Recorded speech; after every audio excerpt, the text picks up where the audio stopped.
Différentes façons de faire un site responsive, adaptatif, dépendamment de la définition qu'on y donne. Et on peut faire trois sites différents. Donc, si on fait trois sites différents avec un script de détection, donc à ce moment-là, lorsque l'utilisateur ouvre son site, il va être redirigé vers un deuxième site pour son téléphone ou un autre site pour sa tablette. Nous, ce qu'on veut faire ici, c'est plutôt que le site réponde en temps réel ou s'adapte en temps réel aux différentes plateformes. Donc, un petit peu comme ici, lorsque je suis en 1920, ça fait ça. Lorsque je suis en 1366, ça fait ça. Lorsque je suis sur mon iPhone, ça fait ça ici. Donc, le site va pas chercher un autre layout, c'est le même layout, c'est la même mise en page qui s'adapte dépendamment des tailles dans lesquelles il est ouvert.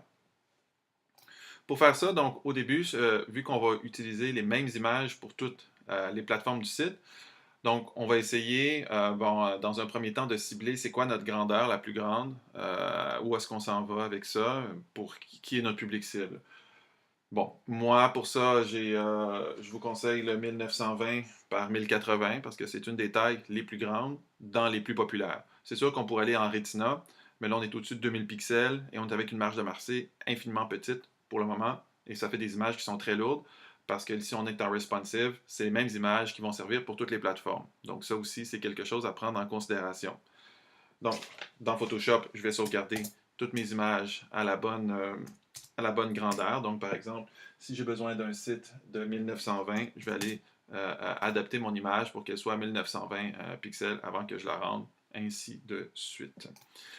À l'intérieur de Muse, maintenant, lorsque je vais faire mon nouveau site, ici, ce que je vais faire, c'est que je vais rentrer, comme je dis, ma largeur de page maximale en fonction de mon écran le plus gros, en fonction de mon segment de marché.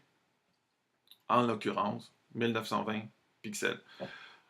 Le nombre de colonnes va être très important. Ok, si on design directement à l'intérieur de Muse, c'est pas quelque chose que je conseille nécessairement. Je préfère toujours designer en premier dans un logiciel qui est plus intuitif, comme Photoshop ou Illustrator. Mais pour les besoins de l'exercice, on va le faire directement ici. Donc, si on design dans notre logiciel, on va y aller avec 12 colonnes, par exemple ici. Donc, le nombre de colonnes est important.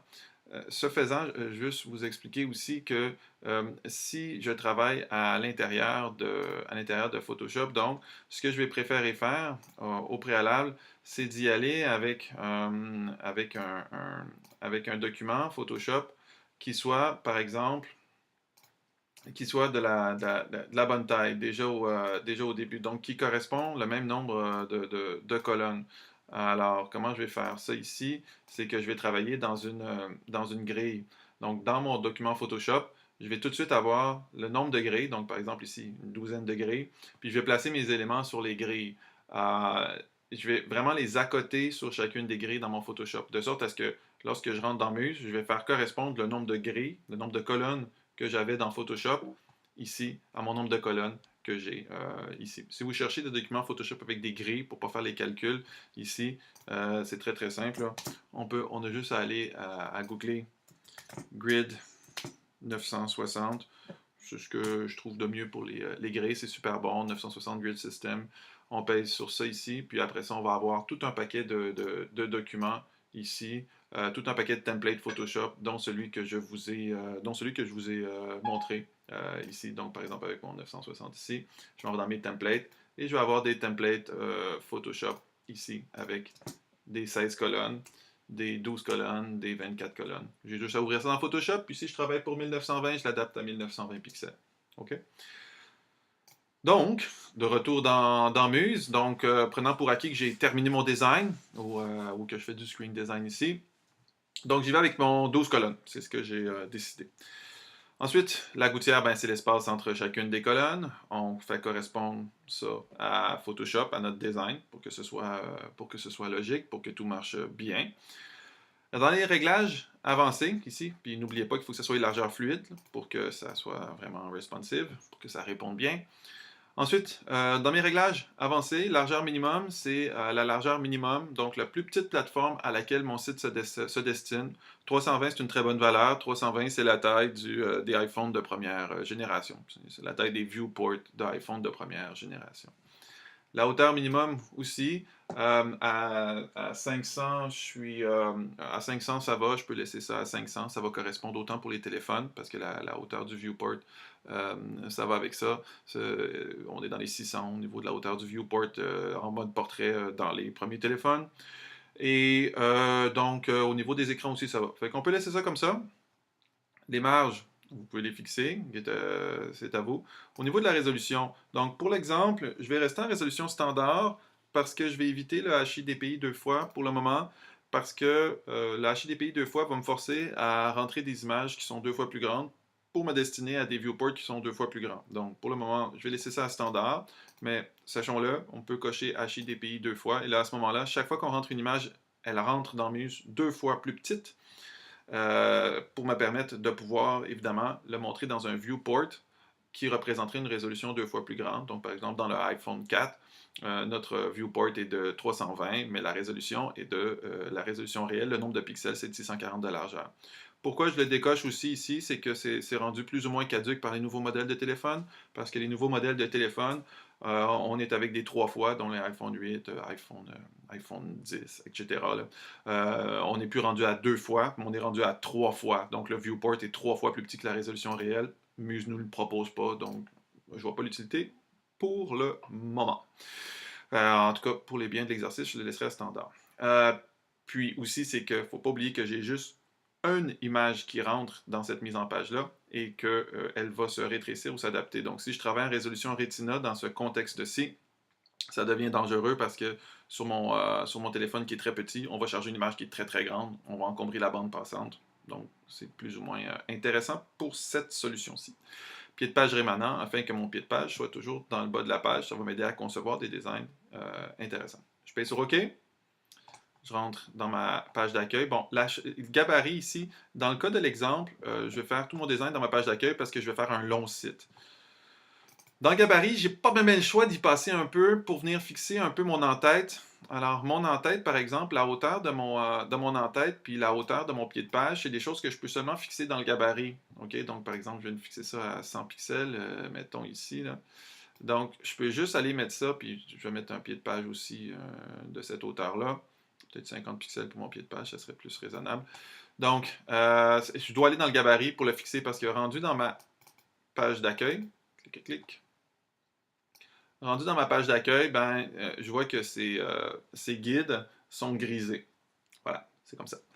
OK, donc j'ai fixé mon en-tête, mon pied de page à la hauteur que j'ai déterminée à l'intérieur de mon design au préalable. Maintenant, je vais commencer à faire mon assemblage ici. Donc, je vois que j'ai un certain nombre de colonnes. Je vais vraiment faire attention à m'accoter sur les colonnes lorsque je fais mon design. Alors, je vous explique. J'aimerais avoir une Image Hero en haut. Je vais commencer avec ça, c'est facile, puis on veut souvent faire ça. Donc, pour rentrer une image Hero qui s'adapte, ce que je dois faire, c'est que je dois faire une grosse boîte. Je vais vous expliquer pourquoi. Regardez, si je rentre une image ici, si je rentre une image comme celle-ci, par exemple, OK, et que je place mon image, OK, je vous montre. Ici, qu'est-ce que je veux dire? Alors, même si mon image ferait toute la largeur de mon document ici, donc je vais prendre une image, je vais m'arranger pour que ça touche les deux trucs. Je vais venir travailler comme ça ici. Ici. Si je fais si je fais une prévisualisation de mon site, OK.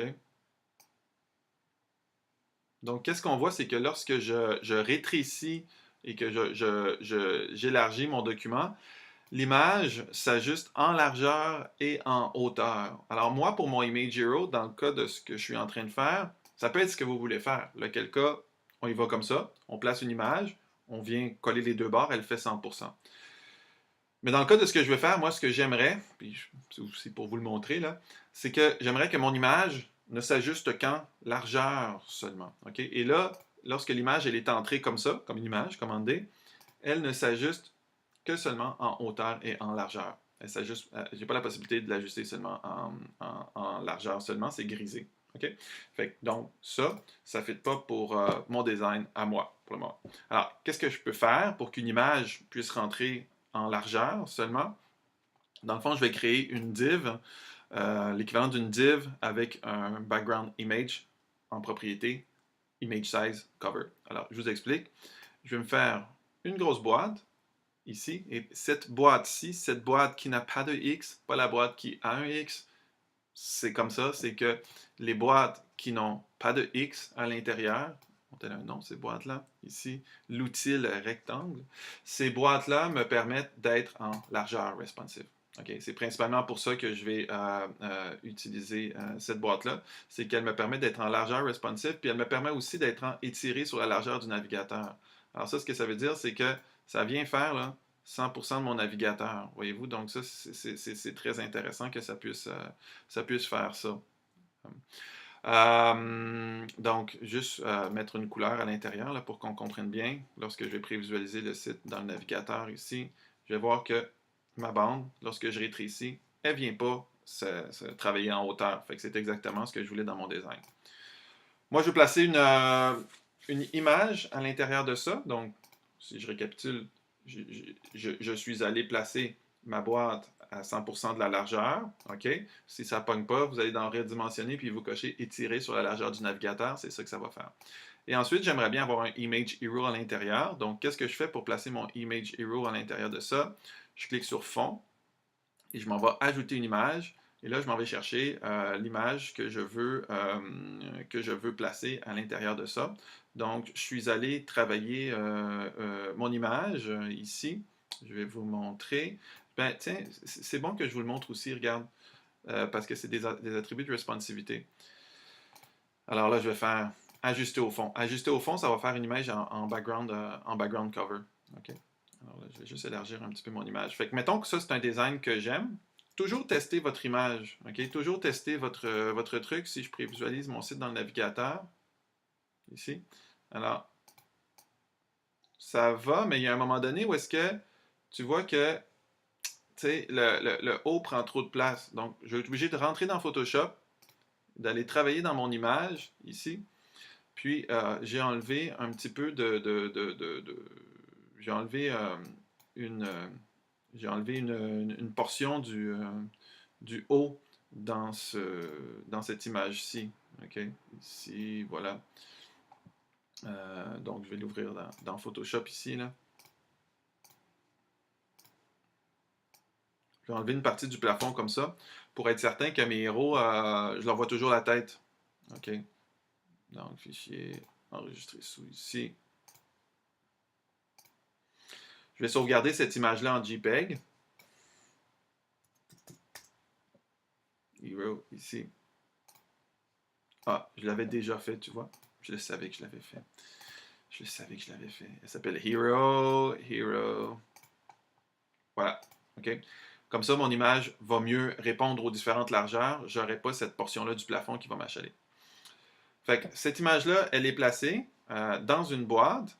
Et là, dans les propriétés de fond, je peux justement lui dire, je veux que tu sois aligné au top comme ça. Comme ça, je vois toujours la tête de mes personnages. Alors, c'est à vous de voir, là, en fonction de la nature de l'image que vous placez. Est-ce que pour vous, c'est plus centré qui est intéressant? Est-ce que c'est plus le bottom qui est intéressant? C'est à vous de voir. En faisant ajuster au fond, ce que ça fait, c'est que ça prend tout le temps, toute la largeur de la boîte. On va voir ici. Voyez-vous, ça prend tout le temps, toute la largeur de la boîte, mon image qui est placée ici. D'ailleurs, c'est un petit peu haut. Je vais ramener ça comme ça ici. Si il y a d'autres propriétés aussi, on peut faire juste ajuster. Ajuster, ben, à ce moment-là, mon image va juste ajuster ici, va se mettre juste au milieu de la page comme ça. Alors, on peut vouloir ça aussi. Puis, on peut mettre aussi taille originale. Ben là, ça va être la taille originale de mon image en pixels. OK? C'est peut-être pas ce qu'on veut dans ce cas-là. Là. Moi, ce que je veux, c'est vraiment au mosaïque, là, tailler un à côté de l'autre. Moi, c'était vraiment ajusté au fond que je voulais avoir pour cette image-là. Donc, ça, c'est bon. Ça, c'est bon pour ça, pour mon image. Tiens, je vais enregistrer mon document. OK. Ensuite, je vais venir me placer. Je peux faire mes différentes décos ici. Tiens, je vais me faire une grosse bande ici. J'aurais aimé avoir ça ici. Tiens, un fond noir là-dessus. Mettons, peut-être un fond noir en haut. Donc là, quand je fais mes bandes comme ça ici, lorsque je déplace, voyez-vous, les guides sont comme rouges.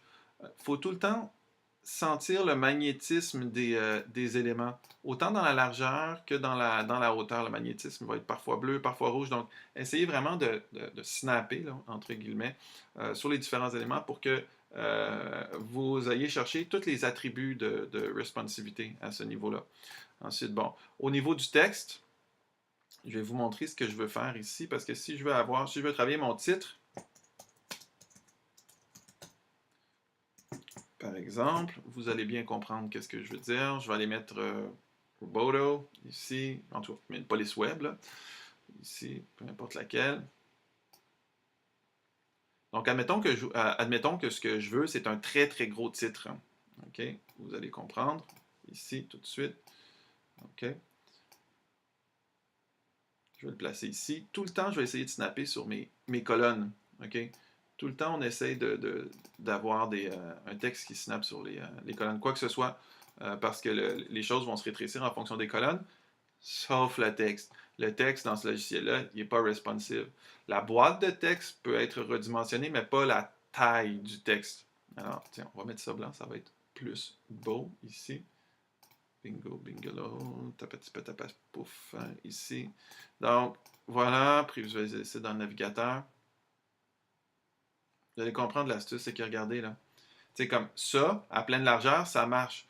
Mais à un moment donné, là, j'ai juste à bouger un petit peu, puis là, tac, ça saute. OK? Ça, c'est parce que la boîte de texte respecte le nombre de colonnes. Puis lorsque les colonnes rétrécissent, la boîte de texte rétrécit aussi. Mais du coup, lorsqu'elle est rendue trop petite, ça fait un saut de chariot. Pour mettre toutes les chances de mon côté, je vais essayer d'avoir une boîte de texte qui fait toute la largeur de mon site pour ce type d'entête-là, pour ce type de grosse tête-là. Du coup, là, lorsque je prévois mon site, voyez-vous, ça prend beaucoup plus de temps avant qu'il y ait un saut de chariot. Il faut que je me rende vraiment, vraiment près du texte pour qu'il y ait le saut de chariot. Okay? Parce qu'au fond, ma boîte rétrécit au nombre de colonnes, mais comme elle fait toute la largeur de la page, ça prend un bout de temps avant qu'on soit contraint de faire un saut de chariot. Alors, ça c'est pour mon en-tête. Tiens, je vais faire mon pied de page de la même occasion. Donc, je déplace un truc. Tu vois, je veux le placer dans le pied de page, puis là, ça pousse dans le pied de page. Ça, c'est qu'au fond, il faut commencer à concevoir, quand on veut mettre un élément de pied de page, soit on commence à concevoir directement dans le pied de page, puis les comprend. Ou ben donc, si on ne l'a pas fait de même, c'est pas un souci, on fait clic droit, on fait élément de pied de page. Du coup, ça me permet de rentrer un élément dans le pied de page. Il est réputé appartenir au pied de page parce que j'ai coché élément de pied de page. Et ça, ce que ça va faire, c'est que le pied de page, il va toujours être en bas parce que vous vous rappelez, au début, j'ai coché dans mon document, j'ai coché pied de page rémanence. Rémanent. Alors voici, la rémanence du pied de page est effective. OK, fait qu'on a fait pied de page, on a fait notre en-tête. Alors maintenant, on va venir mettre notre contenu à l'intérieur. Il y a un certain nombre de choses que je veux vous montrer avec ça. Donc, je vais y aller. Je vais placer une grosse image pour le début. Juste vous montrer un truc avec ça ici. Donc, mettons, je vais venir placer une image comme ça. Chaque fois que je place une image, évidemment, là, normalement, j'ai fait mon design, je le répète, j'ai fait mon design dans Photoshop. Puis je sais le nombre de colonnes que j'ai faites. Donc je sais que cette image-là, mettons, prend 4 colonnes, 3 colonnes ou 2 colonnes. C'est juste que quand j'arrive dans Muse, là, je souligne le fait de l'important de vraiment snapper sur les colonnes. Donc de prendre notre élément et de vraiment clic. Voyez-vous, c'est venu rouge ou c'est venu bleu. J'ai un guide qui s'est allumé pour me dire, voilà, tu prends vraiment 100% de ta colonne. Et même chose lorsqu'on place du texte. Ici, je vais venir me placer ici pour faire un bloc de texte, ici. Donc, je vais laisser une colonne de chaque côté, par exemple, ici. Je vais aller placer mon texte que j'ai pris soin de mettre dans un document de texte auparavant. Alors, même chose pour le bloc de texte. Le bloc de texte aussi, je vais m'assurer qu'il soit, snappé sur les côtés. Je vais ajuster mon interligne. C'est important que ça soit aéré, tout ça, que ça fournisse une bonne expérience de lecture à mon utilisateur. Travailler mon échelle typographique. On a un panneau de texte hein, qui va bien. J'ai pas besoin d'en parler tant. C'est pas mal la même affaire que dans nos logiciels de graphistes auxquels on est habitué. Voilà, on peut cibler des trucs là-dedans. C'est souvent l'interligne qui jure à l'écran parce que on veut pas avoir un truc trop serré parce que la lumière irrite l'œil. Surtout dans le cas, mettons, d'un design comme ça où j'irai en light, là. Faut que je donne du jeu à mon utilisateur. Faut que je donne de l'air un peu à tout ça. Alors, je vais vous montrer qu'est-ce que je veux dire. Donc, voyez-vous, comme mon image, c'est l'image ici que je veux qu'on regarde, là, puis le bloc de texte, comme mon image a vraiment été snappée sur les colonnes, ce que ça fait, c'est que l'image se rétrécit en largeur et en hauteur. Il faut vraiment imaginer qu'on a plein de colonnes ici et que chacune des colonnes se rétrécit et que donc les éléments relativement, proportionnellement rétrécissent avec les colonnes. C'est vrai dans Muse, mais c'est vrai pour n'importe quel autre type d'intégration avec des flots de travail, comme par exemple Grid 960 ou autre. Travailler avec les colonnes, ça nous permet de fixer des enjeux d'adaptativité et de responsivité qui sont bien faits. Fait que tout ça à date, c'est toute la responsivité. Parce que le site vient répondre en temps réel aux différentes tailles de mon écran, puis c'est smooth. Ça s'en va de façon smooth, ça réagit. Au fond, c'est ce qu'on fait en HTML, c'est qu'on donne des tailles relatives en pourcentage, puis on suit les colonnes. Alors, ça, c'est bon pour ça. Maintenant, je vais venir placer, mettons, je vais venir placer des grilles d'images, par exemple. Ici, OK, je vais vous montrer. Je vais me faire une petite grille ici, juste pour vous montrer si je travaille avec une grille, comment je vais travailler ça. Donc, si je travaille avec une grille, je vais vraiment m'accoter encore une fois, au risque de me répéter, là, c'est pas toujours évident parce qu'il faut que ça snap comme ça. Je vais essayer vraiment de m'accoter sur les guides. Voyez-vous? Comme ça. OK? Je vais vraiment essayer de m'accoter sur les guides. Puis de cette manière-là, lorsque je m'accote sur les guides, ce que j'aurais pu faire aussi avant, là, parce que des fois c'est bien fatigant cette affaire-là, je peux faire un carré transparent juste pour venir pousser un petit peu, pour me donner de l'air dans Muse, pour me libérer de l'espace, parce que je vais essayer de ne pas trop coller mon guide de pied de page, parce que ça donnerait l'indication à mon logiciel que je veux que mon élément soit un élément de pied de page, tu vois. Donc, je recommence avec ma grille, ici.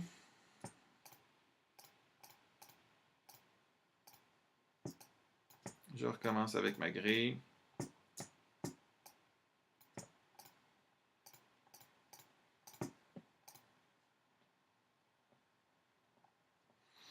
Donc, comme je le dis, j'essaye vraiment de coller mes guides de façon à pouvoir fournir une expérience comme ça. Je suis pas obligé de prendre juste une colonne. Hein. Je peux prendre 2 colonnes. Il n'y a aucun souci. Tac. Tac. Tac. Tac. Ça fait un bruit quand ça snap. Tac. Bon, c'est assez. Hein? Vous avez compris l'astuce. OK?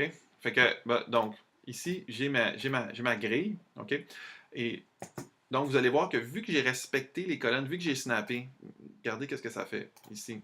Lorsque je vais venir redimensionner mon écran, voyez-vous que tout est respecté au niveau de l'échelle, au niveau de la gouttière surtout. Là. C'est surtout ça qu'il faut voir. Regardez comment que la gouttière est bien respectée. Alors que s'il n'y avait ne serait-ce qu'une image qui ne serait pas snappée sur la colonne, regardez bien ça, comment est-ce que ça va tout défaire. Voyez-vous là? Ça défait toute ma grille. Là. Donc, si j'ai une image comme ça, là, On essaye vraiment de respecter les colonnes, ce qui fait que ça nous donne une bonne façon de pouvoir travailler avec notre texte. Okay? Si ça crée si ça crée des gros espaces aussi, on peut y aller avec des boîtes de texte multiples. Comme là, mettons, je regarde mon site dans le navigateur, ben, indépendamment de la responsivité ici, on voit que vu la boîte de texte, elle rétrécit, mais le texte, lui, il n'est pas responsive. Fait que peut-être que ce que je peux faire, c'est de me faire 2 boîtes de texte. À ce moment-là, ça va être plus facile pour mon layout, une boîte de texte qui prendrait mes quelques colonnes ici, puis mon deuxième paragraphe qui va peut-être prendre ces colonnes-ci. Donc, ça va être plus facile de prévoir une meilleure réponse par rapport par rapport à la réponse de mon texte sur les différents formats. Quand vous faites ça, quand vous replacez des éléments, regardez, mettons, je veux baisser tout ça. Il y a un petit, quand tu cliques sur n'importe quoi, il y a un petit deux phrases, deux petits triangles qui se fait. Ça fait que tu peux baisser tes éléments, puis tout se baisse en même temps, ou tu peux les monter comme ça, puis tout se monte en même temps. Fait que c'est super le fun. Ça permet de faire réagir ton texte comme ça. Fait que, donc, ça c'est bon pour ça. Puis regardez aussi quand je colle mon texte aussi, quand les éléments se collent, les petits guides qui nous montrent, ah regarde, là, je vais snapper dessus. Fait qu'il va tout le temps coller à ça. Tu vois, ça lui donne cette idée-là. Bon, là, j'ai tout défait, tout mon layout, parce que ça, c'est pas bien, là. Voilà, ici, tu vois. Comme ça, je dis à ça de pousser là-dessus.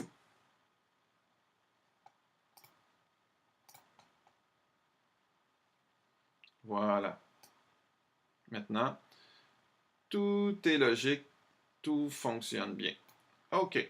Au niveau, en tout cas, de ma première largeur, donc de ma largeur la plus grande au niveau de mon site. Fait que, donc, ça, c'est ça pour ce type de layout-là. Maintenant, je voulais ajouter du son à l'intérieur de ça. Alors, pour ajouter du son, le problème, c'est que ici, on n'a pas de widget qui fait jouer le son. OK? Alors, je vais vous expliquer. Je suis obligé d'aller dans des sites qui me donnent des widgets de son. Alors, j'en ai trouvé un ici, là, très facile. J'ai juste googlé Sound Widget, mais tout simplement, là. Tout simplement. Et du coup, ça m'a apporté à la page d'Adobe. Donc, ça, je sais que c'est fiable. C'est le module d'aide d'Adobe. Puis, voyez-vous, j'ai suivi un lien ici, Muse Widget. Et là, j'ai juste cliqué sur Get this widget. Alors là, il a été le mettre dans mes téléchargements. OK? Fait que là, quand il est dans mes téléchargements, ça me fait un petit fichier comme ça ici, Audio Player Mudib. Comment on fait pour l'installer? On fait juste clic-clic. On double-clique dessus. Et là, où ça vient s'installer? Ça vient s'installer dans notre bibliothèque. Pas la bibliothèque de widget, mais bien la bibliothèque. On finit par avoir pas mal de bibliothèques là-dedans. Fait que, voyez-vous, je vais effacer cette boîte de texte-là parce que je trouve qu'il est mal placé là, pour mon design. Là. Ça m'irrite.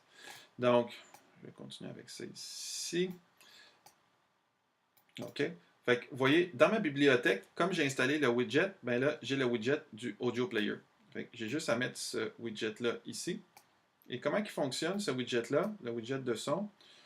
Encore une fois, là, je vais vraiment l'accoter sur une colonne. Bien important, que ce soit un widget, que ce soit n'importe quoi, je veux vraiment l'accoter sur une colonne si je veux quelque chose de responsive. Comment il fonctionne ce widget-là? La majorité des widgets fonctionnent de la même manière. Tu places ton widget, puis là, il y a une petite flèche, tu cliques dessus. Là, il y a des options. Fait que, mettons, je dis MP3, j'ajoute un fichier, je m'en vais chercher mon MP3, tout simplement. OK? Ensuite, mettons que j'en veux un deuxième, je peux juste dupliquer lui si je veux. Aller sur le côté, aller mettre mon deuxième MP3, for instance.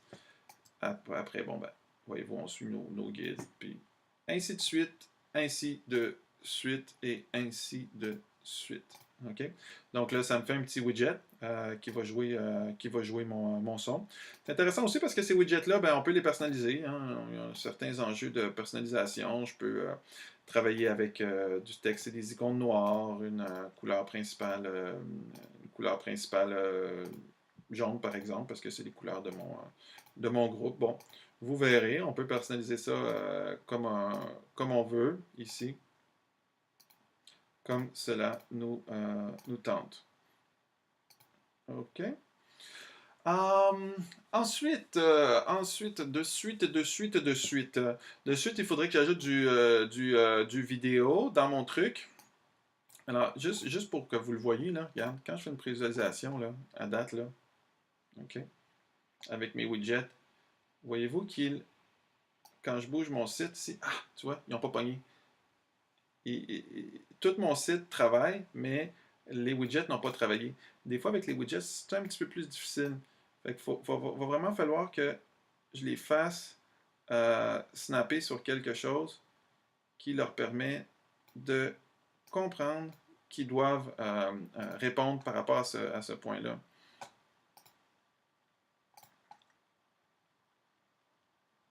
Des fois, il faut comme les reprendre. Définitivement, c'est ma chance. Des fois, c'est par la droite, des fois, c'est par la gauche.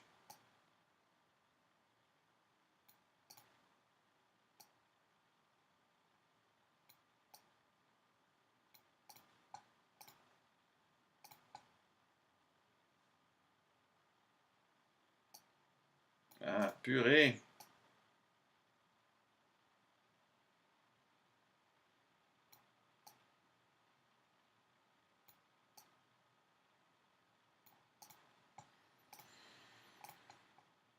Désolé, ils veulent comme pas pogner, là. Je l'ai eu tantôt.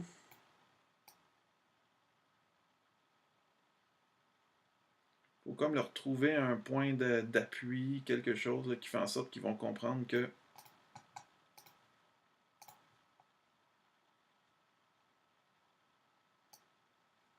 qu'ils doivent répondre avec le site. Ah ben oui, suis-je bête? Ah, je suis vraiment bête. OK. Ici, là, il était bien placé, c'est que pour une raison X, il est venu s'épingler. Donc, dans la barre d'état, épinglé, il y a un petit point, pouf. OK.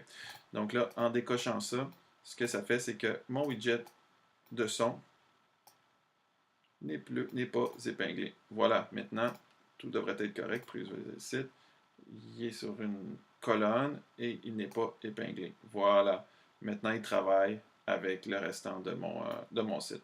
Fait que si vous avez vu le truc, là, c'est que épingler, ben justement, ça épingle le truc. Ça fait en sorte que l'élément, il ne bouge pas avec la page, il n'est pas responsive. Donc, dans le cas de mes widgets de son, c'est pas ce que je voudrais. Donc, admettons que ça, c'est ma maquette.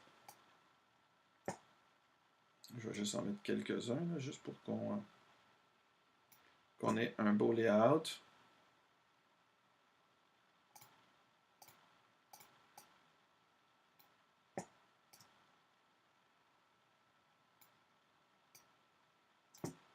Okay. Donc, mettons quelque chose comme ça irait. Ça me plaît. J'ai pas de problème avec ça. J'ai aussi des attributs d'alignement hein, dans Muse lorsque je travaille. Je peux aller sur mes alignements, faire une petite répartition en fonction des poids. C'est juste que ici, dans les alignements ici, je vais répartir, je vais aligner sur la sélection. Comme dans Illustrator, même affaire. Puis là, je peux venir répartir mes éléments de cette manière-là. OK, parfait. Fait que ça, c'est bon pour mes widgets de son. Maintenant, pour les widgets vidéo, si je veux ajouter du vidéo, donc je m'en vais dans ma bibliothèque de widgets ici, comme d'habitude, ici, comme je l'ai fait la dernière fois. Si mon vidéo est sur YouTube, je prends un widget YouTube, je le glisse ici. OK.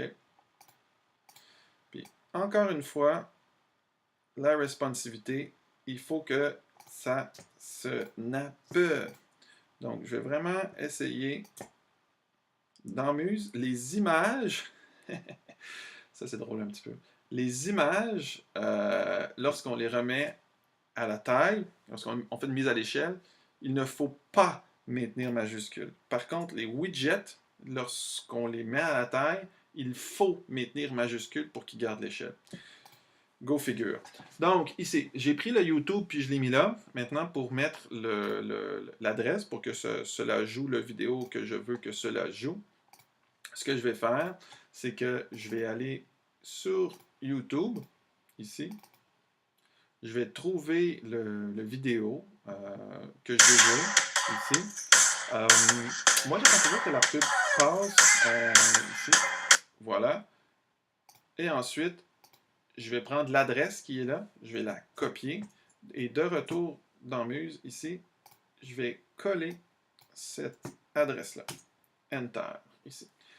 Voilà, tout simplement, ça m'a mis ça. Après, comme thème, ben, tu peux choisir, on peut personnaliser notre thème. Mon site est plutôt clair, je pourrais choisir un thème clair. Barre de progression, tu peux la personnaliser aussi. Début, c'est est-ce que tu veux que ton vidéo commence à partir de 0 ou un peu plus tard? Est-ce que tu veux afficher les commandes? Est-ce que tu veux autoriser le plein écran? Les annotations, les vidéos associées, ça c'était à la fin, il suggère plein de choses. Peut-être que tu ne le veux pas, ça ici. Lecture automatique, c'est pour que ça parte au début quand tu embarques, puis books pour que ça joue en boucle. Fait que ça, c'est pour le widget vidéo. Pour la vidéo plein écran, mettons qu'on aurait dû mettre un vidéo plein écran, c'est d'autres choses, je vais vous l'expliquer dans un autre tuto.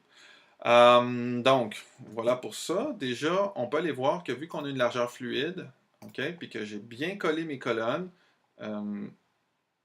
OK, ici, je vais passer en mode adaptatif, juste pour qu'on soit à même de constater le truc ici.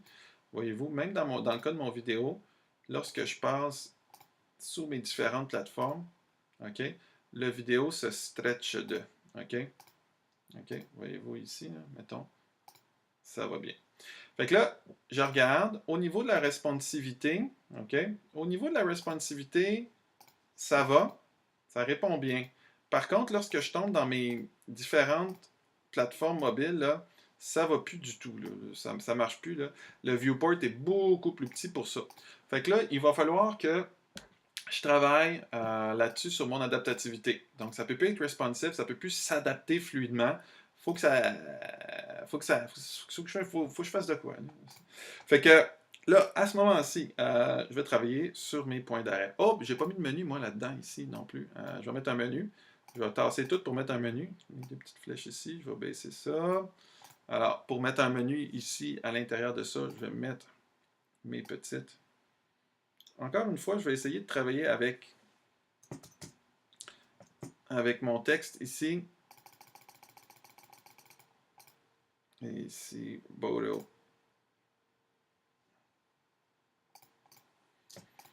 Je vais travailler encore une fois avec mes colonnes. Vraiment que cela snap. Fait que, bouton 1.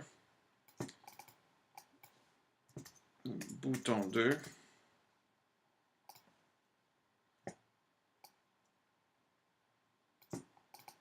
Bouton 3. Usai-je voulu créer des états de survol, donc des états, lorsque mes boutons passent, je vais dans mes blocs de texte, normal. Puis là, à survol, je vais venir personnaliser mon état de survol. Toujours dans texte, ici, je pourrais mettre ça gris au survol, par exemple. OK? Puis actif, ça c'est quand on est rendu là. Alors peut-être que je pourrais aller mettre quelque chose d'autre au niveau de mon texte lorsque je suis rendu là, peut-être en jaune. Ah, c'est pas bien lisible. En rouge, mettons. OK. Fait que, donc, ça, c'est ça pour mes différents boutons. Alors, mes boutons sont faits. Ils sont bien à côté sur les guides de colonnes. Tout de suite, je peux aller tester leur réponse par rapport au format, ici. Alors, je me promène. OK. Donc, mes boutons répondent bien dans mes formats, d'écran. OK, on voit qu'ils élargissent en fonction de la colonne dans laquelle ils sont placés. Donc, ça va pour ça. Maintenant,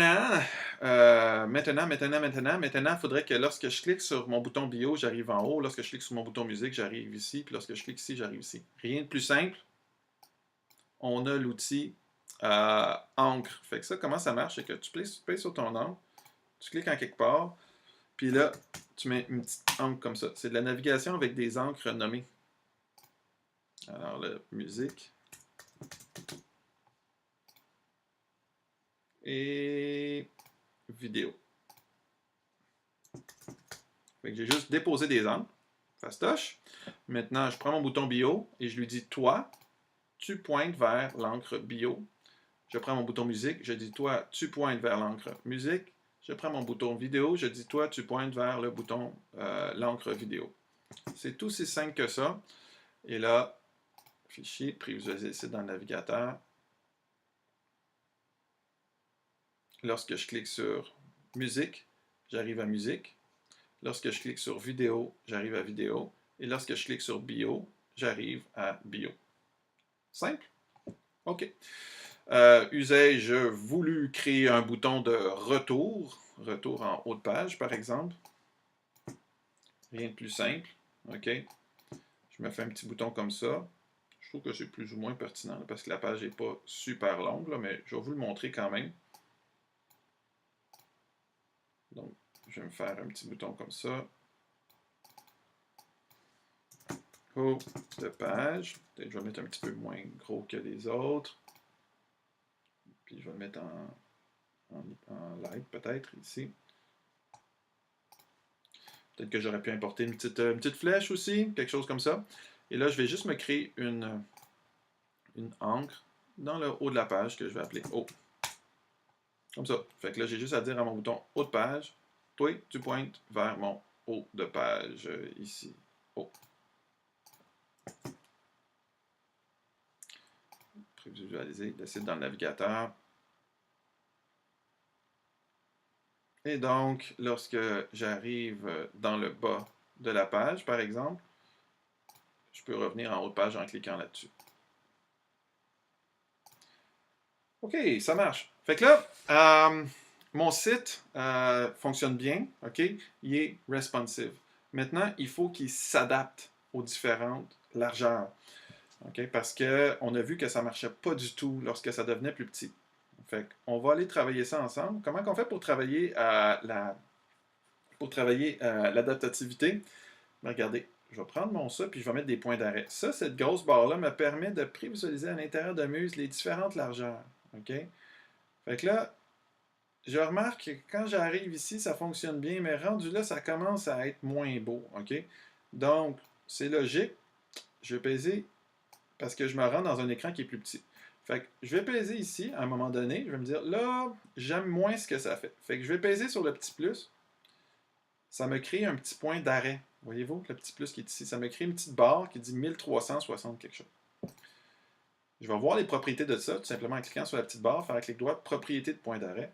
Alors, moi, ce que je voulais, c'était un point d'arrêt à 1366, parce que 1366, ce que c'était un écran qui est un petit peu plus petit, donc l'autre écran, qui est dans les plus grands, moyens écrans de table là, ou de desktop, qui est dans des tailles qui est populaire, là, dans un certain nombre de pourcentages. Fait que du coup, je me dis, OK, largeur du point, j'ai 1366, puis je peux même changer le nombre de colonnes. Fait que je vais dire, mettons que je passe à 1366, je vais peut-être faire moins de colonnes parce que mon écran il est moins gros. Fait que peut-être que je vais passer à 9 colonnes, par exemple, ici. OK. Fait que là, ça vient de travailler un petit peu sur mon site comme ça. Puis là, je vais restructurer un peu mes éléments. Donc, je vais prendre ça, mon menu. Je vais venir le placer ici.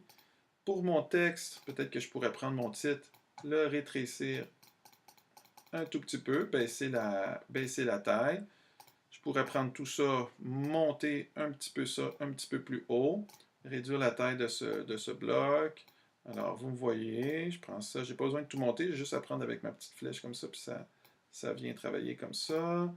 Ça, c'est pas à côté sur des colonnes, fait que c'est pas très structurant là, comme affaire. Fait que je vais tout venir snapper, mettons, ici. Ouais, OK. Mettons que je snapperais ça ici, ça irait. En fait, tu viens tout placer tes éléments hein, en fonction de en fonction de ton nouveau layout. OK. Je vais travailler ça comme ça. Je vais travailler sur l'espacement. Ici, répartir. Taf, taf. Je vais remonter mon vidéo. OK. Voilà, puis je vais le snapper. Snap de l'anglais mordre, parce que ça accroche. Je regarde ça ici. Ouais, peut-être que... Mais, si je suis mon idée, là, je vais snapper ici.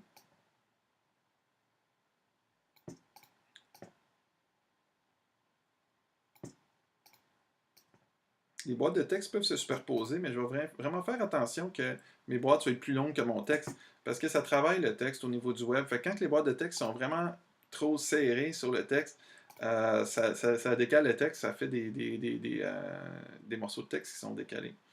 Fait que donc là, je regarde mon site en 1920, il est correct. Puis là, à un moment donné, quand je switch, pouf, OK, ça a switché de mise en page. Voyez-vous? Tac, quand je reviens, tac, OK. Et là, je suis à 1366, puis ça l'a refait ma mise en page pour s'ajuster à cette résolution-là. OK? Est-ce que c'est fini? Non, parce que ça ne marche plus rendu là, mais au moins, j'ai réglé mon problème en passant d'un très grand écran à un grand écran. On va aller régler les autres problèmes maintenant. Donc, je vais encore rétrécir ma page. Mon prochain point d'arrêt, ici, je remarque que là, wow, ça commence à avoir plus bien de bon sens. Donc, je vais travailler, je vais aller me chercher une mise en page. Ma prochaine mise en page, qui est populaire, c'est 768. Fait que je vais passer ici, je vais cliquer et je vais me faire toujours propriété point d'arrêt 768 ici.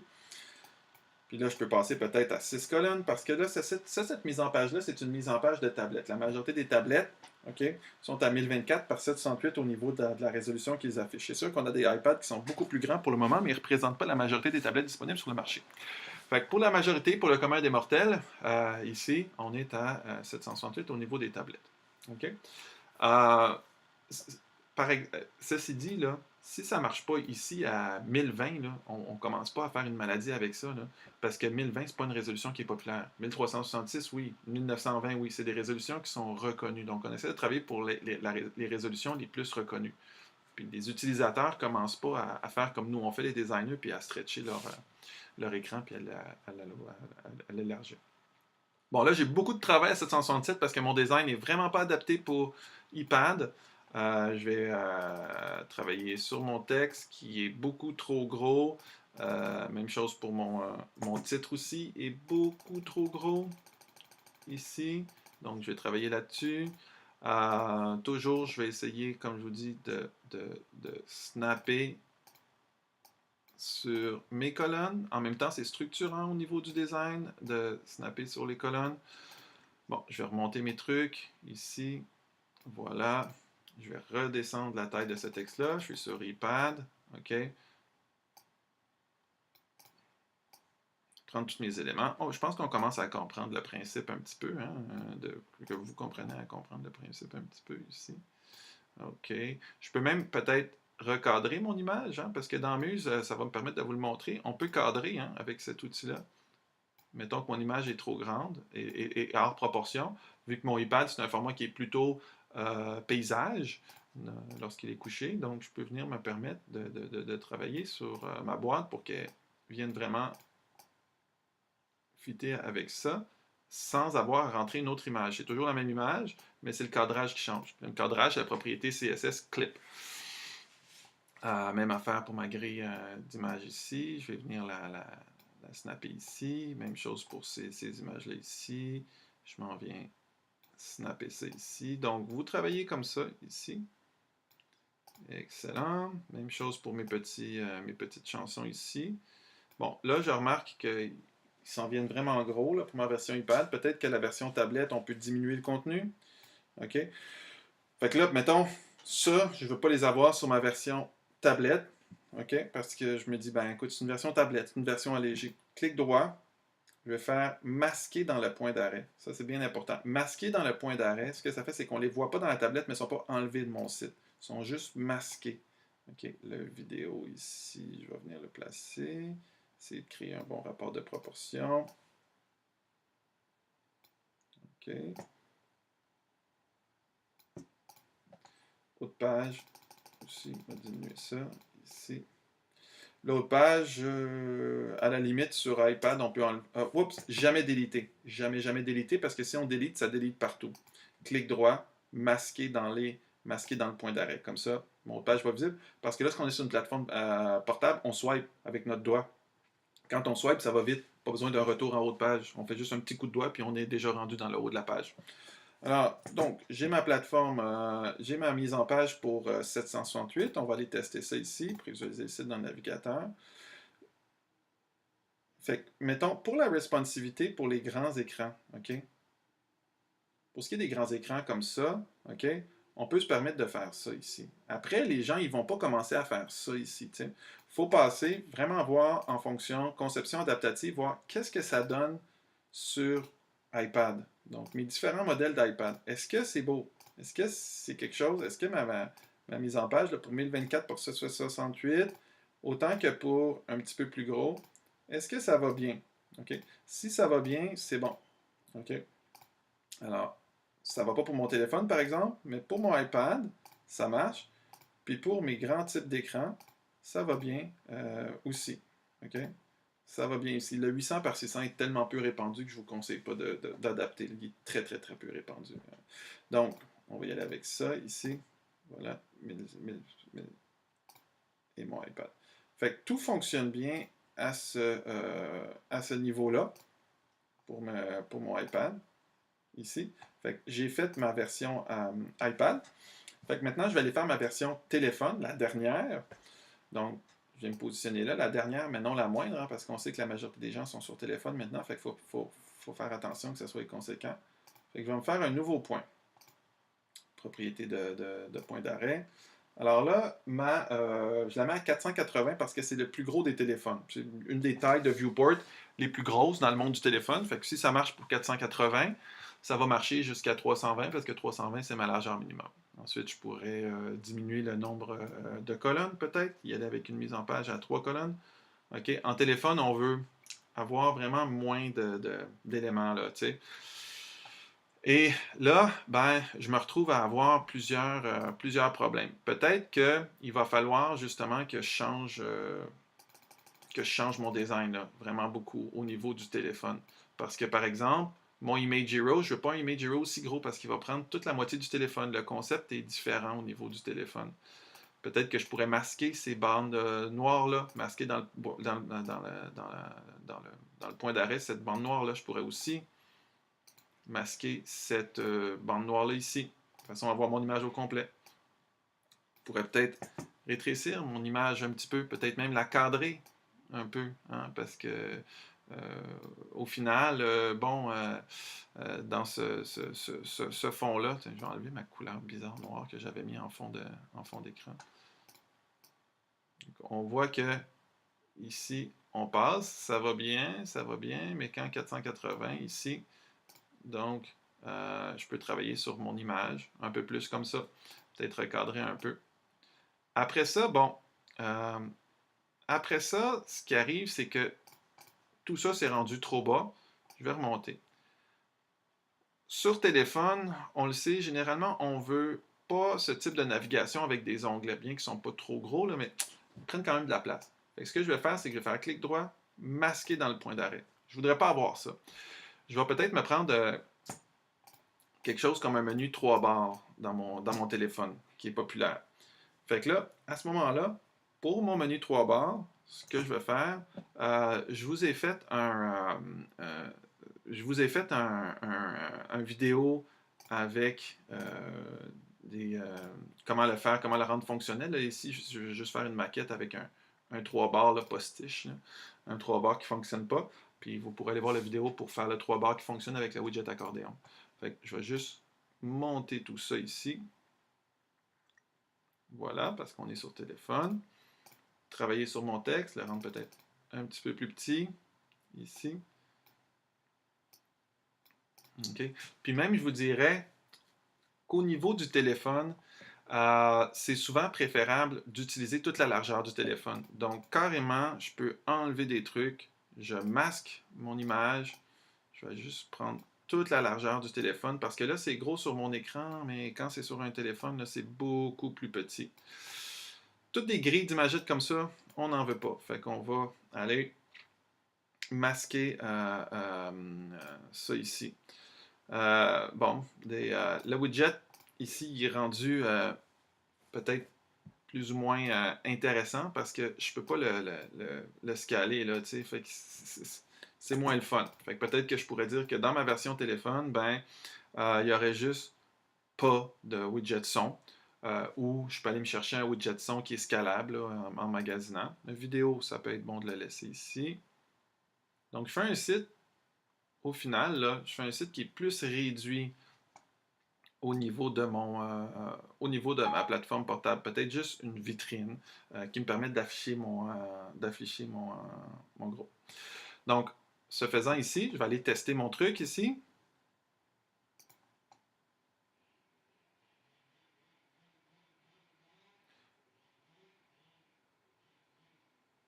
Donc, je vais voir que mon site, je vais passer en mode conception adaptative ici. OK. Il est beau quand il est grand. OK. Il est beau sur l'iPad. Il fonctionne bien sur téléphone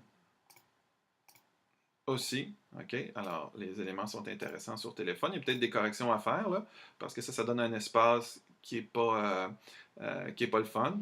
Mais en gros, ça va quand même assez bien. Je pourrais faire les corrections là, qui s'opposent. Il y a juste un petit truc, c'est que tu remarques que mon menu 3 barres que j'ai rajouté sur mon téléphone, ben là, il se retrouve sur toutes les plateformes. Ben oui, il se retrouve sur toutes les plateformes parce que dès que tu rajoutes quelque chose quand tu travailles avec les points d'arrêt, ça s'ajoute partout. Si tu supprimes quelque chose, ça se supprime partout. Fait que comment je vais faire, c'est que lorsque je vais être dans mon point d'arrêt téléphone, je vais faire un clic droit puis je vais faire masquer dans les autres points d'arrêt. Fait que là, du coup, ce que ça va faire, c'est que quand je suis dans les autres points d'arrêt, je ne vois pas mon 3 barres. Puis quand je suis dans mon téléphone, je vois mon 3 barres. Ben, c'est ça. Après ça, tu peux faire les corrections qui s'apportent sur ton layout pour comme, bien faire avec les, le format qui est plutôt portrait, travailler ton texte, mettre à l'échelle, etc. Faire les corrections qui s'y opposent tout le temps, aller voir dans le site, tout le temps tester dans le mode adaptatif ou préférablement, là, vraiment tester sur votre téléphone à vous. Là. Regardez le téléphone pour voir est-ce que c'est beau, est-ce que c'est intéressant, qu'est-ce que j'ai fait, est-ce que c'est valide, est-ce que ça fonctionne, est-ce que c'est lisible. Donc voilà pour ce grand tuto de Muse qui couvre l'ensemble de ce qu'on doit savoir pour faire un site qui est responsive et adaptatif sur Muse.